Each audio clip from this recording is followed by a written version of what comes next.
Hey guys, so I want to make a video about the gear I use most this year, but without really thinking about it. So this list won't contain all synths or effects, just mainly the gear that I use the most this year for either fun or in live streams and for creating content basically, you know. When I sat down to make this list, it really surprised me about what some of this stuff was. So let's get into it. So number one this year was the Moog Subharmonicon. So I actually saw the Subharmonicon back at NAMM 2020 and I was honestly blown away. I didn't like most of the new gear that was coming out, but this was finally something truly unique. It's something different, something only in my opinion Moog would do.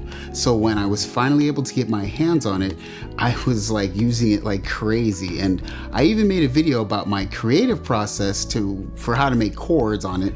And you know, when I make a video, try to impart some of my knowledge, you know that that was an inspiring piece. I've used it for just meditation at home and using it for beautiful randomized harmonies. Just an incredible piece at a decent price in my opinion. So number two is the Empress Zoya. So yeah, you've never seen a full video about this thing on my channel, and it's kind of funny because I've owned this for such a long time at this point, and I'm still trying to figure out how I really want to maybe formally present my thoughts on such an enormously useful piece of tech. And yeah, I said tech, not just a pedal, not an effects box. This thing does more than most people can imagine, and it's all packed inside an easy, useful, colorful interface. I used it all the time on live streams, and I'd probably pick it as my favorite all-around effects unit, but I guess time will tell.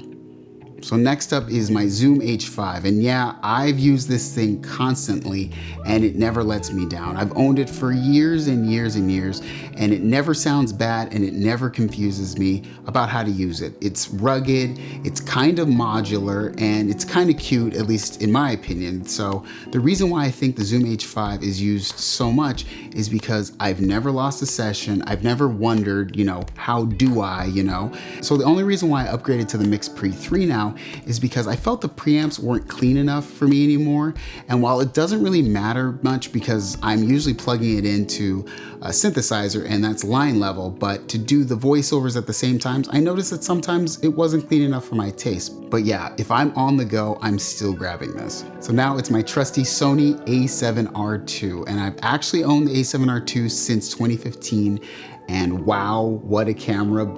Before I started YouTube, I didn't actually even own a camera. So yeah, spending the $3,000 on this beast was way too big of an investment at that time, but I use this camera almost every single day now. I've taken thousands of pictures for the stop motion stuff that you guys have seen, and it's my video camera for on the road.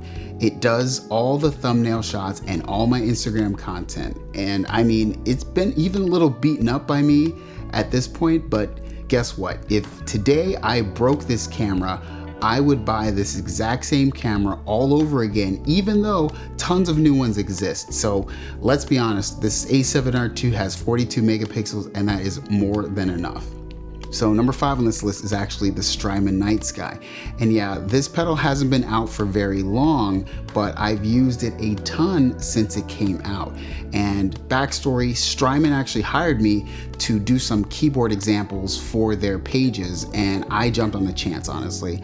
I wasn't even asked to make a video on it, and they never asked to pay me to make something on this channel, but right after I finished filming that video for them and hearing all of the creative possibilities that you could get with the Night Sky, I knew I had to use it elsewhere, and that's when I really just attached it to my Tempest, and it's now its best friend. So for me, the Night Sky has such a perfect pairing with the drum machine. It can do normal stuff, super lush stuff. I've never been not blown away each time I use it. It's such a creative approach to an effect that we all take for granted. Lastly, this year, going along with the camera I mentioned earlier, I have to say that I have used the crap out of my Canon 100mm 2.8 lens, and I've been doing overtime with this thing. And I didn't even really notice it until I thought back about the change in my video shooting style this year. And yeah, I love the extreme close-ups that this lens can do, and it's so freaking sharp. It's incredible and crazy stable when I'm hand holding it for those type of shots, and the backgrounds are all blurry and out of focus and beautiful. And I just think using this lens has boosted my imaging game up a ton. So yeah, those are the creative tools that surprised me for how much I use them this year and how reliable they have been over such a long period of time. It really enhanced my channel, I think, in 2020.